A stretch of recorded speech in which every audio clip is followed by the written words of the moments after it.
இயேசு ஆண்டவர் நம்மை அரவணைத்து காத்து வழிநடத்துவார் என்றும் நம்மை திக்கற்றவர்களாக விடமாட்டார் என்று யோவான் 14ஆம் அதிகாரம் 18ஆம் இறை வார்த்தையிலே தெல்லம் தெளிவாக விளக்கி கூறுகின்றார்.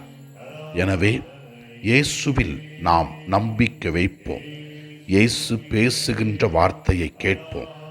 இதோ அந்த வார்த்தை இவ்வாறு கூறுகிறது: நான் உங்களை திக்கற்றவர்களாக விடமாட்டேன், உங்களிடம் திரும்பி வருவேன் என்று கூறுகிறார்.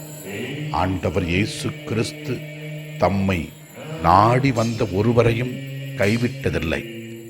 குருடர்களுக்கு பார்வை கொடுத்த இயேசு, முடவர்களை நடக்கச் செய்த இயேசு, பாவிகளை மன்னித்த இயேசு, தம் சீடர்களாக மக்கள் விலக்கியவர்களை ஏற்றுக்கொண்ட இயேசு, இறந்தவர்களை உயிர்ப்பித்த இயேசு, சுமை சுமர்ந்து சோர்ந்திருப்பவர்களே எல்லோரும் என்னிடம் வாருங்கள் என்று கூறி மக்களின் சுமைகளை எடுத்த இயேசு நம்மிடம் கூறுகிறார், அவர் நம்மை திக்கற்றவர்களாக விடமாட்டேன் என்று. எனவே நம்மிடம் இருக்கிற எல்லா தேவைகளையும் கவலைகளையும் வேதனைகளையும் இயேசுவிடத்திலே சமர்ப்பிப்போம். அவர் நம்மை கைவிட மாட்டார்.